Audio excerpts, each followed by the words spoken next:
memberikan apresiasi yang setinggi-tingginya atas dukungan dari Partai Persatuan Pembangunan, dan sebelumnya Partai Hanura juga telah memberikan dukungan.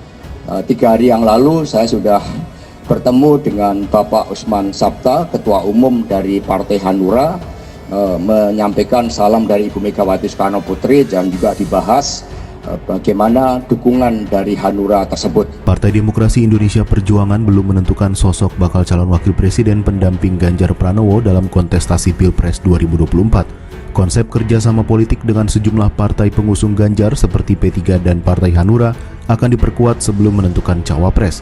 Adapun pendamping Ganjar di pemilihan presiden 2024 menurut rencana baru dibahas pertengahan Mei 2023. Sudah ada 2 partai yang mendukung Ganjar Pranowo, yaitu Partai Hanura yang kemarin sudah menyatakan sikapnya mendukung Ganjar Pranowo, dan berikutnya ada P3.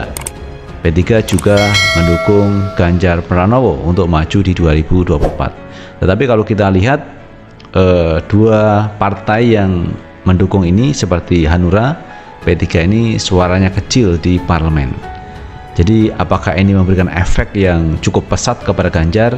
Saya melihatnya juga belum tentu, teman-teman, karena kemarin itu P3 itu banyak yang mendukung Anies Baswedan, kemudian terjadi peralihan kepengurusan sehingga pihak P3 akhirnya mendukung Ganjar Pranowo setelah Ganjar diumumkan sebagai calon presiden 2024. Dukungan dari Partai Persatuan Pembangunan menunjukkan bagaimana kedua partai memiliki rekam jejak sejarah yang sangat panjang. Bagaimana antara PDI saat itu dan P3 merupakan partai yang menjadi korban dari pemerintahan Orde Baru. Sehingga dari kantornya pun kami bertetangga, dan hubungan yang sangat baik antara Ibu Megawati Soekarno Putri dengan tokoh-tokoh P3, baik itu dari Pak Hasan Mutarum almarhum, Bapak Amsahas, maupun juga Mbah Maimun almarhum berjalan dengan baik.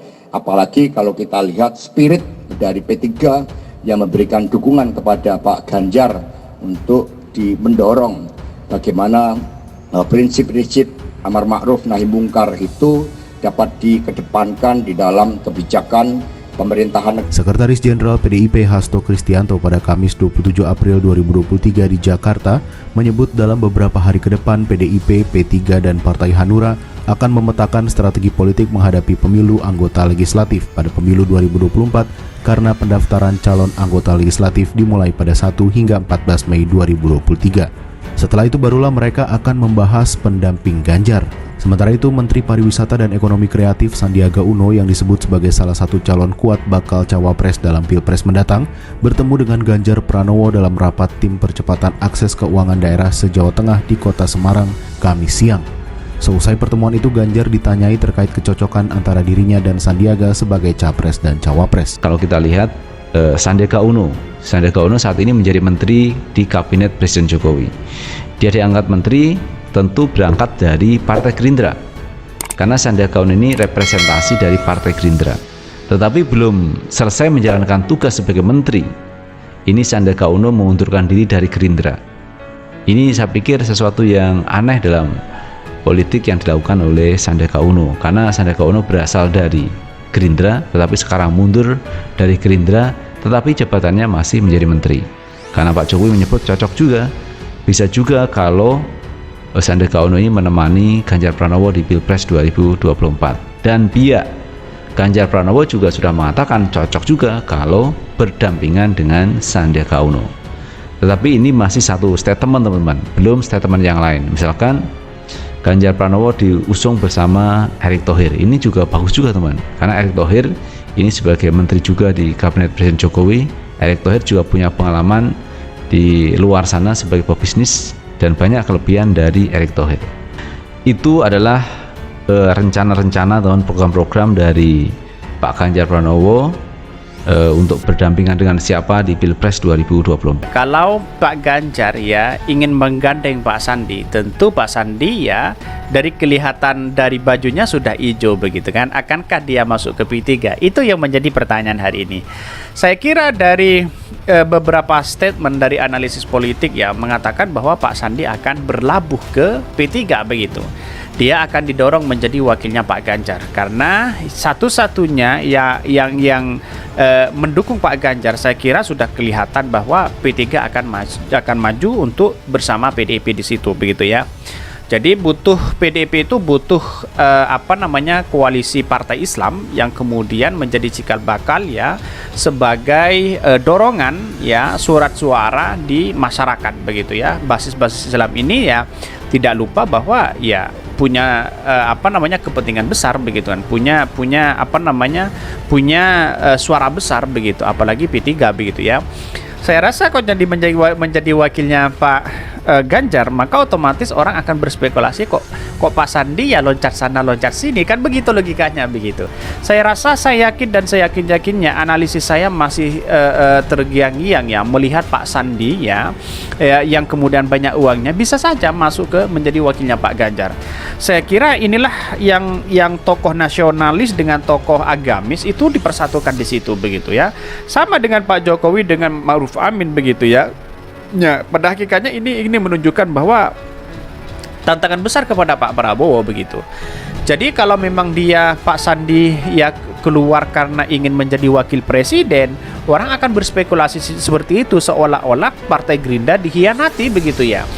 Mungkin orang berpikir bahwa wah kalau di Gerindra terus ini tidak bisa calon presiden, uang banyak misalnya triliunan, tapi untuk menjadi wakil presiden saja ya harus menunggu beberapa waktu begitu kan.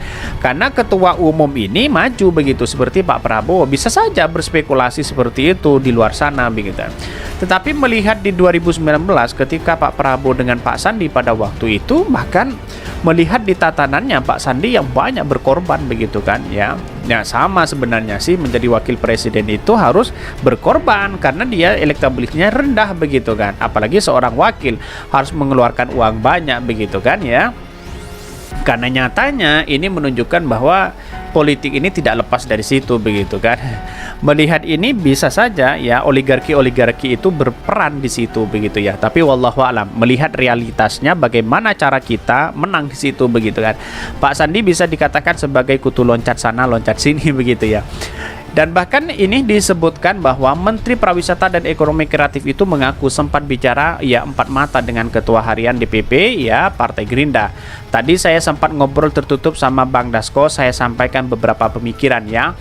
Sekaligus kalau ada kesalahan selama ini mudah-mudahan di momen lebaran ini terus mempererat silaturahmi berjuang bersama ya. Sebelum meninggalkan tempat, Sandiaga kembali menegaskan pamitannya dari Partai Gerindra. Nanti biar Mbak Dasko yang menjawab ya tugas Sandiaga Uno ya. Ini kan sudah jelas bahwa Pak Sandiaga Uno sudah pamit begitu. Melihat dari bajunya saja ya sudah kelihatan kemana arahnya begitu ya. Apalagi ya melihat dari senyumnya ya saya rasa membentuk sebuah harapan kepada P3 begitu ya. Saya kira ke P3 begitu kan ya. Karena dari dulu sebenarnya digadang-gadang untuk menjadi ketua P3 di situ begitu kan. Tapi saya rasa perkembangan hari ini kalau kita didorong untuk menjadi cawapres Pak Ganjar maka ya harus keluar dari Partai Gerindra. Kira-kira seperti itu begitu.